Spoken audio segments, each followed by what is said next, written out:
आप सब ने घनघोर परिश्रम किया और इसके लिए मैं आप सबको साधुवाद देता हूं। लेकिन कोविड के संकट के कारण हमारी अर्थव्यवस्था भी बुरी तरह प्रभावित हुई।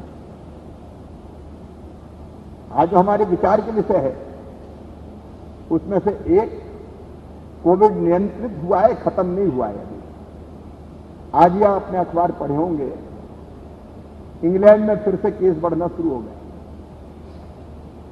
90 दिन के लॉकडाउन के बाद फिर तेजी से कोविड बढ़ रहा है और वो जो 21 जून को सोच रहे थे पूरी तरह अनलॉक कर दें, अब उस पर पुनर्विचार कर रहे हैं। दुनिया के बाकी देशों में भी एक लहर आई चली गई, दूसरी लहर आई चली गई, फिर तीसरी आ गई। तो एक हमको पूरी गंभीरता से ये विचार करना है कि कोविड की थर्ड वेव आने से हम कैसे रोकें, कैसे नियंत्रित करें, कोविड के संक्रमण को रोकने के अनुकूल व्यवहार, क्योंकि हम लीडर हैं, हम लीड कर रहे हैं। असावधानी रही तो तेजी से बढ़ेगा और दोनों काम हमें करना है। एक बार बार बंद का नुकसान हम मोल नहीं ले सकते, सारी व्यवस्थाएं चौपट हो जाती है। लेकिन सब कुछ खुला रहते हुए भी, सब कुछ मतलब मैं सभा आयोजन इसकी नहीं कह रहा, वो हम लोग तय करेंगे नियंत्रित करने के लिए कौन कौन सी चीजों पर नियंत्रण जरूरी है। लेकिन दुनिया चलाते हुए हम कोविड के संक्रमण को कैसे नियंत्रित कर सकते हैं, उस पर हमको विचार करना पड़ेगा। तीसरा, अगर थर्ड वेव, अगर तीसरी लहर अगर आती है तो उससे मुकाबले की हमारी तैयारी।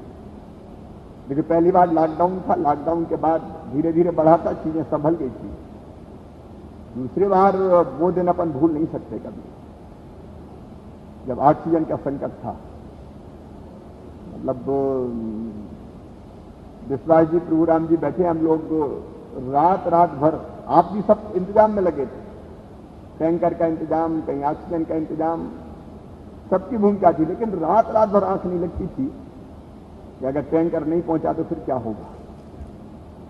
तो पहले से इस बार सारी व्यवस्थाएं हमको बनाने की पूरी तैयारी रखनी है, वो हमारी जवाबदारी है। उस पर हम लोग चर्चा और विचार करेंगे। तीसरे, चूंकि रेवेन्यू लॉस हुआ है, नुकसान हुआ है हमको कोविड के कारण, सारी आर्थिक गतिविधियां ठप थी, पैसा हमारे पास कम है, तो हम कैसे व्यवस्था बनाएं। ये नहीं हो सकता कि अब पैसा नहीं है काम रोक दें। काम तो हम करेंगे क्योंकि विकास हमारी प्रतिबद्धता है और जन कल्याण की योजना हमको लगातार चलाते रहना है। लेकिन धन का इंतजाम, रेवेन्यू का इंतजाम कैसे किया जाए, क्योंकि हम अगर ये कह के चुप बैठ जाए कि नहीं पैसा नहीं है तो काम नहीं चलेगा, नहीं है तो व्यवस्था कैसे हो सकती है, अतिरिक्त संसाधन कैसे जुटाए जा सकते हैं। मैं पिछली बार का आपको उदाहरण बताता हूं कि पिछली बार भी बात कोविड के संकट के कारण अर्थव्यवस्था चौपट हो गई थी। लेकिन रेवेन्यू अर्निंग जो डिपार्टमेंट है उनकी, मैंने, मित्र जानते हैं हमारे सारे वित्त मंत्री जी से लेके बाकी सब मंत्री बैठे हैं, हम लोगों ने हर महीने समीक्षा की डट के। तो जो एस्टीमेट हमने रिवाइज लगाया था उससे 6000 करोड़ रुपए ज्यादा इकट्ठे कर लिए थे और हमने काम कोई रुकने नहीं किया। तो एक उस पर हमको विचार करना है। अपने अपने आइडियाज होंगे कि कैसे इंतजाम हो सकता है, कैसे बढ़ सकता है, रेगुलर मॉनिटरिंग। और दूसरी, फिर तीसरी चीज, आत्मनिर्भर मध्य प्रदेश का अपना रोड मैप तैयार है। वो अपना रोड मैप है जिसका हमको काम करना है। आपके विभाग का सबका अलग अलग बना हुआ है। तो उस रोड मैप पे चलते हुए हम लक्ष्यों को कैसे प्राप्त करेंगे, धन की व्यवस्था करते हुए। तो वो विभागीय समीक्षाएं और जो दिक्कतें उनको दूर करते हुए हमको आगे बढ़ना पड़ेगा।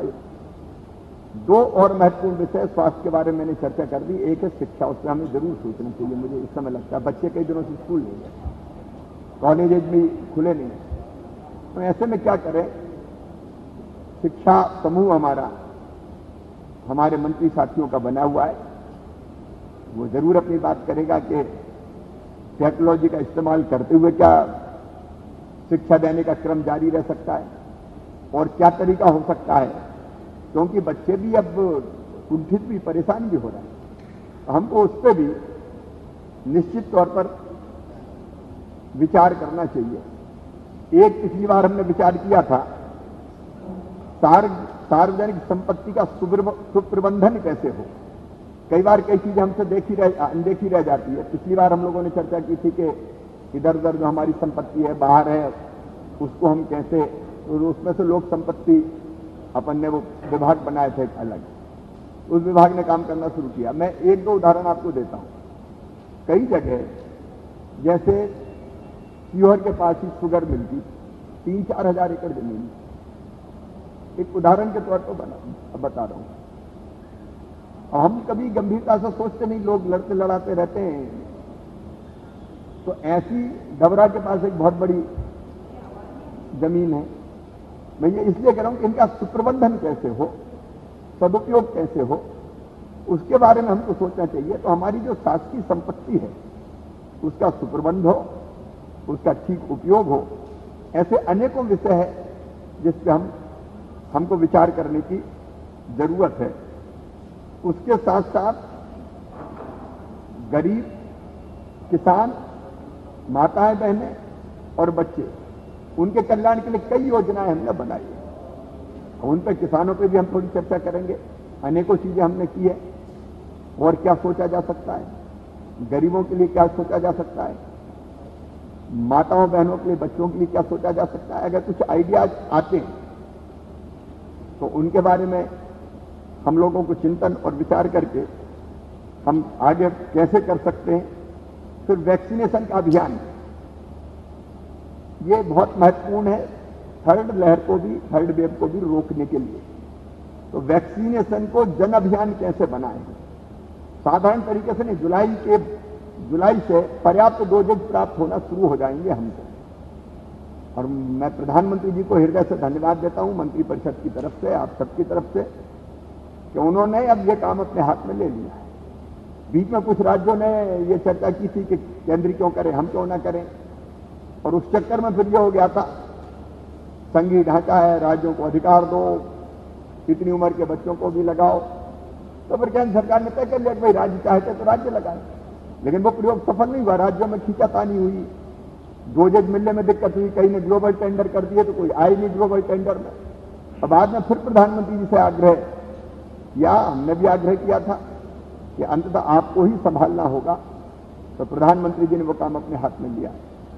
अब वो वैक्सीन निःशुल्क मिलेगी, लेकिन अभियान के रूप में वैक्सीनेशन का काम एक रिकॉर्ड समय में, निश्चित समय में मध्य प्रदेश में हम कैसे पूरा कर रहे हैं। और अभियान की जब बात करते हैं तो आपके आइडियाज आएंगे कई तरह कि हमको कैसे। एक तो ऐसा है कि वैक्सीनेशन सेंटर पर चले जाओ, दूसरा ये कि हम किसी दिन तय कर सकते हैं बिना भीड़ के 5 लोग लेके हम निकल जाएं अपने जिले में कि वैक्सीन लगवाओ और 5 किलोमीटर पदयात्रा करें। अलग अलग कई तरीके हो सकते हैं, ये केवल पदयात्रा करना है ये मैं नहीं कहना। हम गाड़ी पर सवार होकर भी अनाउंस कर सकते हैं कोविड अप्रोप्रिएट बिहेवियर के लिए और वैक्सीनेशन को प्रेरित करने के लिए। आइडियाज और आपसे आएंगे, लेकिन वैक्सीनेशन सुरक्षा चक्र है, जीवन बचाने का अभियान है, और इसलिए इसको कैसे बहुत ढंग से इसको हम कर पाए एक निश्चित समय सीमा में पूरा, उस पर हमको आज विचार करके ढंग से। मध्य प्रदेश कोविड के संक्रमण को रोकने में एक मॉडल के रूप में सामने आ गया। वैक्सीनेशन में भी हम मॉडल कैसे बन जाए, इसके बारे में हमको चर्चा करनी है।